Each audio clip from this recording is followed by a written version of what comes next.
Everybody, this is CJ Miller. I'm in Shreveport, Louisiana, across the Red River from beautiful Bossier City, Louisiana. And um, I always want to invite people, fellow travelers or whatever, to come check out my town. And I love to share all the things that we have to offer with other people. So, when I go someplace, I love to just wander around and make discoveries all on my own. But if you get here and you want some suggestions on some really fun things to do, let me know what you're up for, and I will find some things that suit your interests, for the heck of it. So, I'm here with this canvas. Now, this is the second painting that I'm doing from basically blank canvas to completion, but I did not come up with the name of this segment of videos, the segment of vlogs that I'm doing for YouTube. Until this painting, which is paintings in progress, because that's basically what I do. I don't do like a painting in a 30-minute stretch or anything. So what I do is I do a little bit of work on the canvas, and then I come back and I talk about what I've done uh, from conception of the new work on the canvas uh, through to the actuation of it, because there is more to a painting than just taking paint and putting it onto a canvas. One of the hardest things is actually sitting and looking at, say, a negative space and just letting the inspiration come. Sometimes inspiration, like any creative medium, is pours out like a fount of inspiration, and sometimes uh, you you can wring it out, you know, um, and then sometimes you really just have to wait for that inspiration to wake up. You know, what I knew here is that the last painting I did was kind of a inspired by the view out of my window and a rainy day and a candle and everything. So it's kind of cool. Uh, and I knew that I wanted to do something uh, different, same batch of paints, but almost Antipodean in theme, which is this is out in the wilderness, and this is kind of like a bank along the water. And we get some reflection of the wilderness in the surface of the water. And then I decided to basically, it was going to be a smaller body of water, but I decided, you know what, I like what's going on. So let's continue that, And so I wasn't quite sure where we were going to go from there. This didn't have this isn't one of these, like the last painting, I had a full image of what I wanted and where I was going to go with it, because I could look right out my window and get the inspiration for it. This, different. I had to wait for the picture to come into my mind, basically. So, um,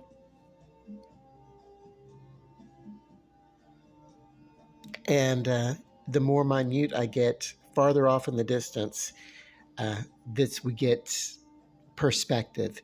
Of course, that's how this works. It's how it worked with the other painting, but I dare say this is more vast.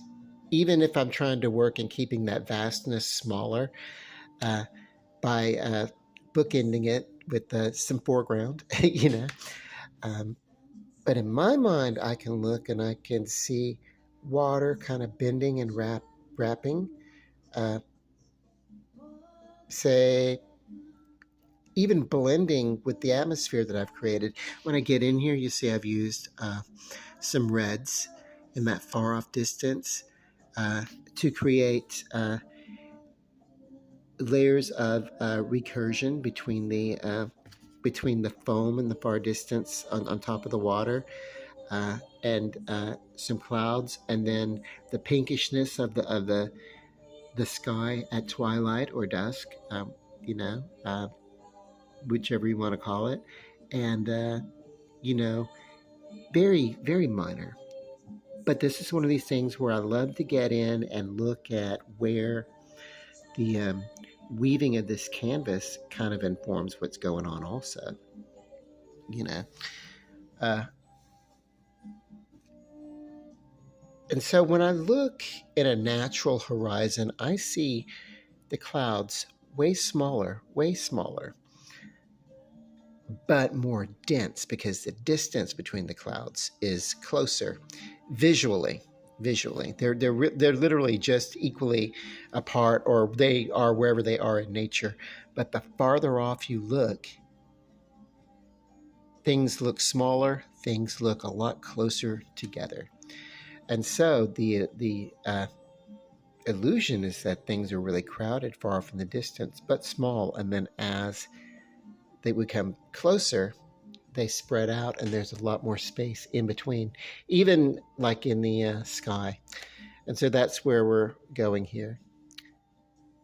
Um, okay, so also we get to play a little bit more with the detail the further we'll get to the top of this canvas. But I still want them to be, sparse from each other, uh, and I won't necessarily have to do too much in the way of justifying the clouds in the sky, because the disturbance of this water, I've realized, comes all the way across. And then there's some reflection here. Um, but it's like, yeah, if I do put a little bit more sky clouds in the sky up here, uh, it won't be necessary to justify that by uh, crisp reflections, such as in the stillness of this water, because this is disturbed, and there's already natural changes. Uh, so I just want to make sure that wherever I'm placing some clouds as I paint, that it is above a lighter space. You know. Uh, so yeah, there we go. And let's be aware that when I'm doing this, making these vlogs, these videos about the paintings in progress, that it's a representation by light. And in some areas, most of this is far more crisp. But for some reason, the pinkishness of this dusk looks less pink in this light on this high definition phone than it actually does to my eye. So that's weird. How you win some, you lose some. But actually, it's going to change by depending upon the light that this is displayed in, uh, the the angles, the distance. When I get on here really close, then you can definitely see uh, the pinks and reds in that far off distance. So it's one of these things where you want to go as subtle as possible, and the rest of this work is going to have to be very delicate, whatever I do here, because I'm at that stage where this is a really, really good painting, but if I'm not careful, I could overwork it. Too many. I have a tendency to put too many details, and kind of, you can sort of, and I mean editorially, not you personally, a person painting could, overwork a painting and kind of spoil the beauty of it by, just overdoing it. So that's kind of cool. So, and then you guys know, if you watched, I went to Jefferson, uh, Texas Saturday, brought home as plant, this little terracotta plant that pot, that was overcrowded with smaller aloe vera plants. And I thought that my plant, Steve, could use some friends in his, because he was actually in a pot that was too big for him. So I think that it's working well. And we're going to go look at that in a second. Oh, you know what? I'm just going to let that be a little add on to this video. I'm not going to make another video. I'm just going to add it onto here. So hang on. Let's go check it out. So since I'm on the topic, we're just going to come in here and look. So I feel like looking that some of these plants, they have opened up a little bit from whence I've planted them. And here, um, This is this is Steve Prime, basically, the first one and the biggest one. Basically, I've had him for basically a year, by now. So, what excites me is coming over here and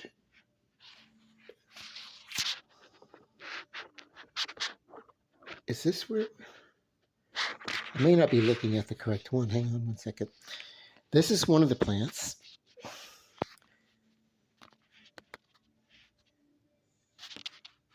No, let me turn it around. Hang on.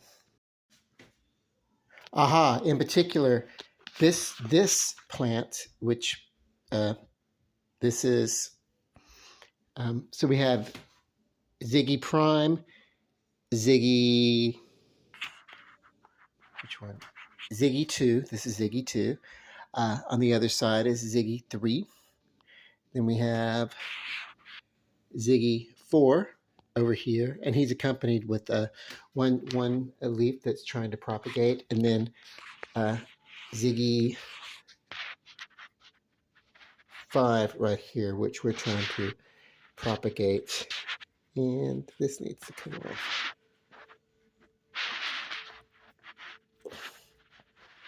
Yeah, I'm going to snip him off. Yeah. No, okay, he broke off. Cool.